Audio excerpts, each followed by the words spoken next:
Dude, this is like the most random video that I've ever come up with. And honestly, I like the idea so much that I'm just gonna go for it. Let's freaking go. I even wrote like a freaking gigantic script for this. I'm so freaking autistic. Alright, let's get this going.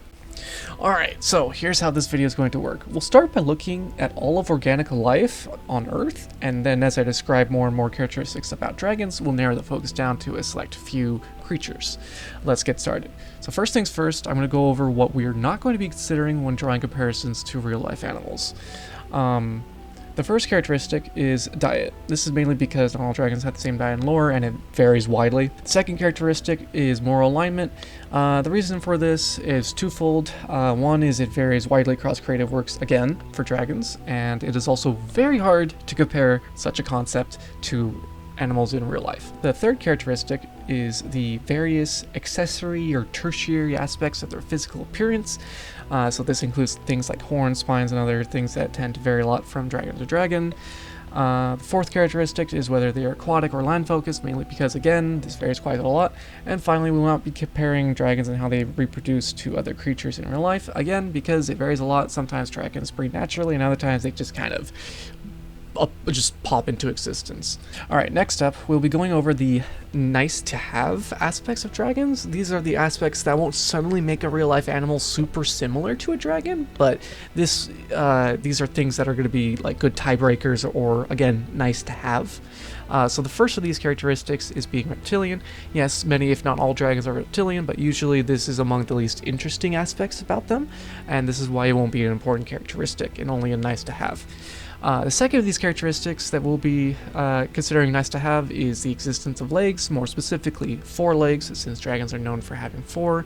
That being said, if a real-life animal has 2 legs, or is even just like a noodle, they will match this characteristic, but only partially. Regardless, this is an uninteresting detail, and it's only going to be a nice-to-have characteristic. Third characteristic that's going to be nice to have is if they're big. Most dragons in stories are at least roughly the size of a horse and only get bigger on average. Yes, there's stories of smaller dragons, and that is why this is only going to be a nice to have, but most of the time they are pretty big. A final characteristic that will be nice to have is if the animal is solitary. In many stories, dragons don't tend to be solitary creatures.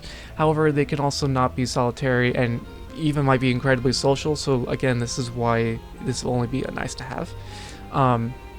Anyways, so now we get into the meat of the video. From here, I'll be listing off the aspects of dragons that truly define them, and while doing this, I'll be providing examples of animals that could be considered to be like dragons, and I'll be using the nice to haves as well as previous important characteristics that we will be discussing to see how much like dragons the animal is. Let's get started. So the first important characteristic is if the animal has some kind of oral weapon. Notice how I say oral weapon and not breath weapon. It turns out it's really hard for animals to have genuine breath weapons in nature. So we're going to expand on this characteristic to allow some animals through, again with oral weapons. So this allows a lot of venomous animals through, and out of all of them, personally, I think the Komodo dragon comes to mind the most. They are reptilian, they have 4 legs, they're pretty big. Sure, they're not horse-sized, but they're big, and are fairly solitary creatures. So for this particular important characteristic, these guys are the major winners. The second important characteristic we will be covering is if the creature is capable of flight. In nearly all stories, dragons have some means of flight, either through using wings, magic, or squiggling around in the sky like a noodle. Since the means of flight in stories are kind of open, we'll be kind of open for real life too. We'll allow winged creatures in, like birds and such, but we'll also allow creatures that can technically fly. So, you know, these are creatures that generally don't touch the ground much or can fly, but only for a short period of time, like most aquatic creatures, and things that can glide, like flying squirrels. Of course, many of these creatures lack several or even all nice to have aspects, and some of them don't even have wings. So right now, Komodo dragons are still winning until we find a real life animal that has even more important characteristics. The third characteristic is, in my opinion, probably the most important of the ones we'll be covering, and that is having high intelligence. You see, dragons in nearly all stories have at least a high level of intelligence for an animal, and it only usually gets higher from there. You literally have stories of dragon gods with near omniscience, so having intelligence and being able to express it well in real life is pretty important for comparing to a dragon, and honestly, it's quite mystical. It's quite awesome to see intelligent animals. So animals that are smart will be prioritized. So that means if, there's an animal like the Komodo dragon that has a previous important characteristic, but only that one, and then we have a, smart creature here, I'm going to be nudging the smart creatures a little bit past Komodo dragons as being more like dragons.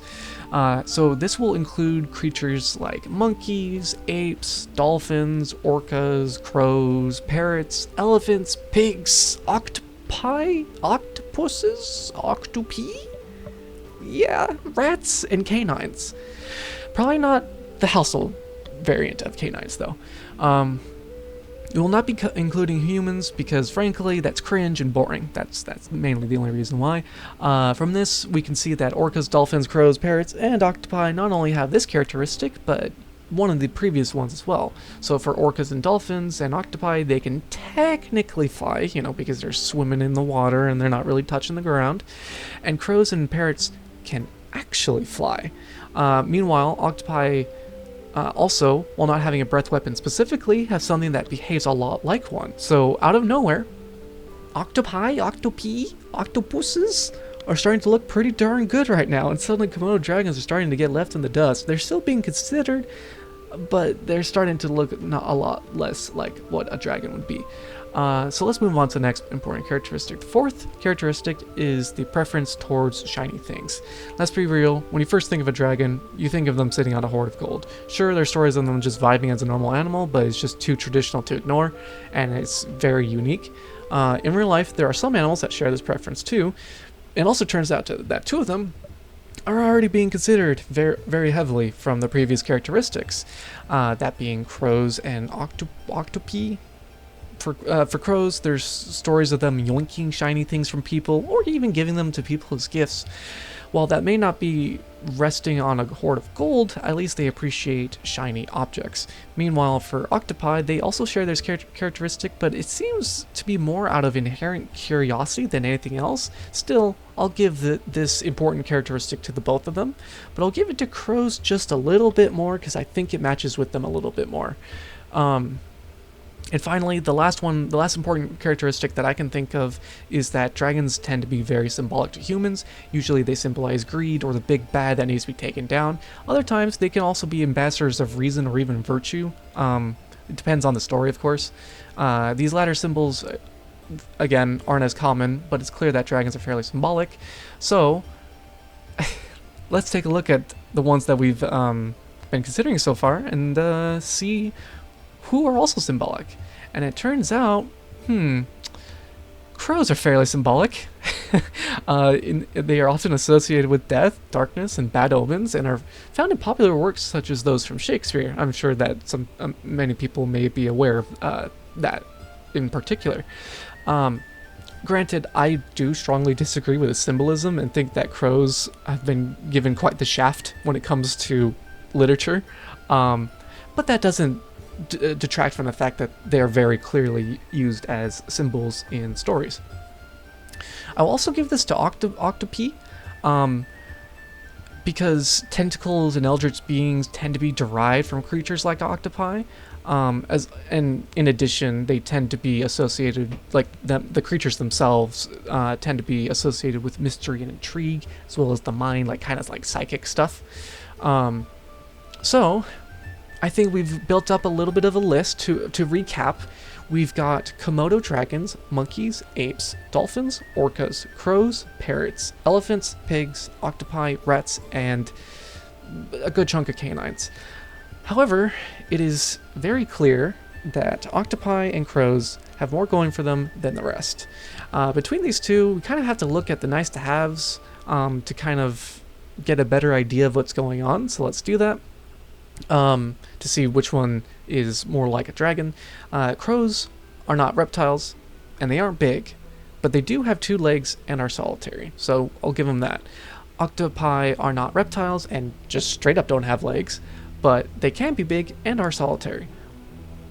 Well, that didn't help at all. So we're gonna have to kind of backtrack here and look through the important characteristics and see if we can get anything figured out from there. And that being said, I think I was maybe a little lenient with octopi, a little bit more lenient on giving them. I was a little bit more lenient allowing octopi to have certain important characteristics that would make them like a dragon over crows.